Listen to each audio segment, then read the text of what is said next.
If you have a channel on YouTube and you review one Vostok, it's almost inevitable that you'll start taking a look at other Vostoks to review. And if the first watch was an amphibia, it makes sense that the next one would be its field watch older brother, the Komandirskie.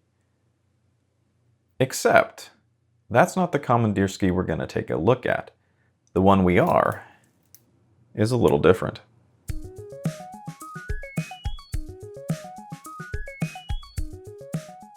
This is the Komandirskie model 650539, and I initially noticed it when I was shopping for this guy. But I decided to review this one first, as there doesn't seem to be a whole lot of information about it out there, and I believe it came out sometime late last year. Now, I found this on Marinome, and it is listed under the Komandirskie Classics. What drew my attention was that I first noticed the sub-second hand. Then, I noticed the GMT hand. And lastly, it was one of the few automatics, with most of the classic Komandirskies being mechanical. Now, this isn't the only automatic, or GMT watch that Vostok makes. In fact, I really like the K34 with the fully loomed dial, as well as this newer amphibia that's sporting syringe hands and a Pepsi dial. But this is the only one I've seen for under $100, and in fact, it's $78. And for me, an automatic GMT at that price is something interesting, especially when it's not a Chinese homage. Now, one quick note before we get too far. If you watch other videos, there are a few different pronunciations of Komandirskie. But I just want to point out a video by Fit Outpost, where he goes over the proper pronunciation. If you're interested, there'll be a link down below. So I believe it's more proper to say Komandirskie, but I'm not sure I'm going to be consistently able to say that throughout this, so you may hear me go back and forth. Anyways, let's start to take a closer look. Now, most Komandirskies have a brass case, but this one is stainless steel, and it's a brushed stainless. And it has what I would call a rather large presence. Along the same lines, it has a stainless steel crown at the 3 o'clock position, which is of course a classic Vostok wobbly crown, which if you're not familiar, it's not a bug, it's a feature. It's partially disconnected to protect the movement from the shock of an impact. Now, the finishing is probably my biggest complaint about this watch. The top of the case is fine, but moving to the edges at the bottom, it's a little sharp. And the same can be said for the lugs. You can definitely feel the right angles. Now, as long as we were talking about the case, this is a case 65. So this case is very similar to an Amphibia 670 case. And in fact, everything about this reminds me much more of an amphibia than a Komandirskie, including a 200-meter water resistance. Now, the crystal is a lucite plastic dome, just as most Vostoks have. So at some point, it will easily get a few scratches, but like with any polymer crystal, you can buff it out yourself with some toothpaste or polywatch. Although the domed crystal with this case does give the watch a little bit of a UFO silhouette from the side. Now, this does have a 24-hour bezel, and if you're paying close attention, you may have noticed a difference in the bezel of what I have and what was in the picture from Marinome. That one appears to be a little flatter and have a more brushed finish. In fact, for whatever reason, this watch came out of the factory with a different bezel, which is a nice stainless steel in its own right, but it's not a 24-hour bezel. And if you're going to have a 24-hour hand, it makes a whole lot more sense to have a 24-hour bezel. So Marinome, to their credit, discovered that the bezel had changed before they shipped it out to me, and without even asking, they automatically included an additional bezel, the one you see here. And I can't say enough good things about Merino. Excellent customer service, and if you're looking, I highly encourage you to check them out. So I can't say for certain what it's like to have the bezel that should come with the watch, but the one I have is polished, which gives the watch a little bit of a two-tone look.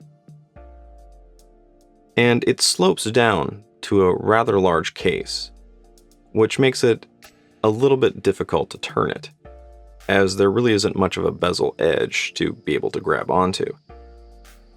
And the only place that you can really grab onto it with this case is right in between the lugs. So if I keep this long term, I would probably swap it to a different bezel. And like most Vostoks, this is a bi-directional bezel. Anyways, let's get back to the watch. And let's look at the dial. It's a black dial with a matte finish, with white and red accents. The Arabic numerals, as well as the minute indicators, are white paint, with the hour indicators being applied as white lume dots. The sub-seconds dial is at a little bit of an unusual placement at the 10 o'clock position, and it's slightly sunken below the main dial, with a little bit different finishing and a red hand. Now this has the traditional Vostok hour arrow and sword minute hand in metal with white lume applied. But since it's a GMT, it has the additional fourth hand in matching red with a white lume arrowhead. And that's pretty much it, with the exception of a small Komandirskie logo at 3 and a red chevron at 6. As Vostok dials go, this is pretty low-key. Not even a date window. Yet, it's all pretty functional. And although Vostok does tend to overuse red hands on their watches, I think the color here works very well against the black matte dial. Now generally, I prefer to have a date window on my watch, especially on something like a GMT, which would make a great travel watch. But date complications on Vostok can be a mixed blessing since they don't have a quick set date feature. And especially if you have a number of watches. If you fail to keep the Vostok consistently running, and it's been more than a few days since it's died, resetting it can get annoying pretty quick. So before we go to the back of the watch, let's go over the GMT function. The red GMT hand is slaved to the regular hour hand, except the GMT hand runs half as fast. Thus, it is on a 24-hour scale, and only completes a cycle once a day, compared to the normal hand at a 12-hour scale. So, in order to use it to tell time in a different time zone, you simply utilize the bezel to read the 24-hour dial, and you rotate that bezel ahead or backwards depending on what time zone you want to read.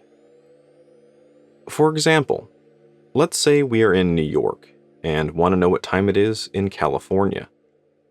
Looking at the red GMT hand and the bezel, it is now 10 o'clock. So we simply rotate the bezel ahead 3 positions for 3 time zones or hours, and thus 10 o'clock becomes 7 o'clock. Now, a lot of times, you will hear a watch with the ability to track a second time zone as a GMT, and you will often see someone comment that that is not a true GMT. From my understanding, a true GMT must have at least one hand operating on a 24-hour scale, like this one. But even then, some may still argue that this is not a true GMT, as the 24-hour hand is directly slaved to the 12-hour, and there is no way to adjust it independently from one another, like you can on a Rolex GMT Master 2, or this Seiko. So while the movement is mechanically simpler than some modern-day GMT watches, utilizing the bezel is an elegant yet simple solution, And it's the same solution that was employed by the original GMT watches, like the original Rolex GMT Master. So for me, I consider it a true GMT. Anyways, let's move to the back of the watch, where the brushed stainless steel continues to a typical Vostok case back, which is where the case back is inserted into the case and is then secured with an outer ring that screws into the case. If you're not familiar with it, you can check out my Amphibia review where I talk about it a little bit more, but it's a feature that helps improve the water resistance. This particular Vostok comes with a killer whale caseback, which I really love, and was actually my second choice when I customized my own Amphibia. I basically grew up going to SeaWorld, so anything to do with orcas really takes me back. So, onto the bracelet. Now, Vostok has a reputation for having horrible bracelets, and I found this out myself when I got my Amphibia, and this is completely different. Now, it's still folded, so no solid links, but it is a night and day difference to what I got with my Amphibia. It's probably one of the best folded bracelets I've seen.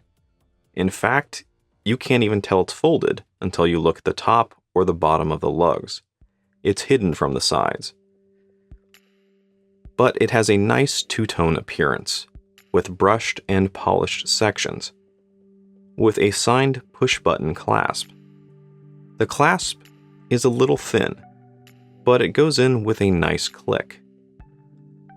All in all, it's pretty decent, and I would say it's what you'd expect at a watch at this price.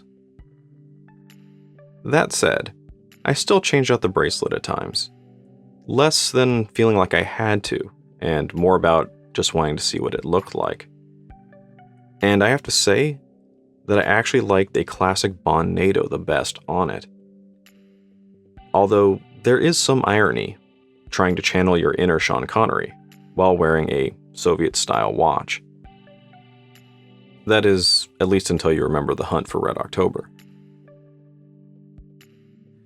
So dimensions. The watch is 41mm wide without the crown, and 46 width. Lug to lug is almost 49. And like most Vostoks, it's a little tall, with a thickness just over 15mm. It utilizes 20mm straps and weighs a decent 130 grams. Now, when I first saw the watch, I had some concerns that it looked really big and bulky, and I thought it would wear just as such. But I was wrong, and was actually surprised at how comfortable it was to wear. The caseback sits below the lugs, so what you feel while wearing it is that rounded part of the watch, with the larger wings sticking out that don't normally touch your wrist. So as for the movement, it's listed as a Vostok 2426.12, and other than it being an automatic with a 31-hour power reserve, that's pretty much what I know about it. Except I believe it's relatively new and was introduced around 2014. And if I had to guess, I would assume it's a lower beat at 19,800 beats per hour, like most other Vostoks. As for accuracy, well, this is my second largest complaint about it, and Vostok kind of dropped the ball a little bit. Out of the factory, it was running at plus 50 seconds a day, which is pretty bad by my standards. But I can't complain too much, as according to Marinome, spec is -20 to plus 60. So technically I was still within spec. Which brings me back to a point I made in my SNK versus Amphibia video. And while I like Vostoks, and my Amphibia has actually become a favorite of mine, I don't think they make good watches for someone's first automatic. Their unique quirks, as well as when something like this happens, can leave a newcomer with a bad taste in their mouth. Not just about Vostok, but about automatics in general. But After some trial and error, I was able to regulate it to +5 seconds a day, albeit with a couple days at -150. Like I said, trial and error. Now, no review is complete without loom, and the loom is pretty decent. It's on par with an amphibia, and maybe a little better than a regular Komandirskie. Compared to Seiko, I'd say it's almost as bright initially, but doesn't last as long. Overall, it's an impressive watch. Everything about it says to me it's more amphibia than Komandirskie. And with 200-meter water resistance, that means it's a real GMT diver for just under $80, which makes it a great vacation watch. GMT functionality, great water resistance, and cheap enough you aren't worried about it while you're having fun. Although in some ways, I think the dial is a little understated, at least for a Vostok. Now, as for alternatives, looking for any GMT watch under $100 can be a challenge. Quartz as well as automatic. For quartz, I can think of a Wenger as well as a Timex that was recently discontinued. And as for automatics, you pretty much have the Chinese homages to Rolex and Omega, like Parnis and Alpha. Yet, how many of those can you actually dive with? Just this, which kind of gives it a unique place in the world of horology at the moment. So I'm actually kind of surprised there isn't much more information out there on it. I guess it just kind of snuck in under the radar with everyone being more interested in the newer amphibias. So this is not a perfect watch by any means, but I think its strengths far outweigh its weaknesses. And as much as I can recommend it, I don't really think it has a permanent place with me, as I'm still very much infatuated with my amphibia as my travel watch. But let me know in the comments what you think about this unique Komandirskie. And as always, if you enjoyed the video, like, comment, and subscribe. Thanks for joining me, and until next time. One ping only. Captain, I just... Give me a ping, Vasily. One ping only, please. Alone at last.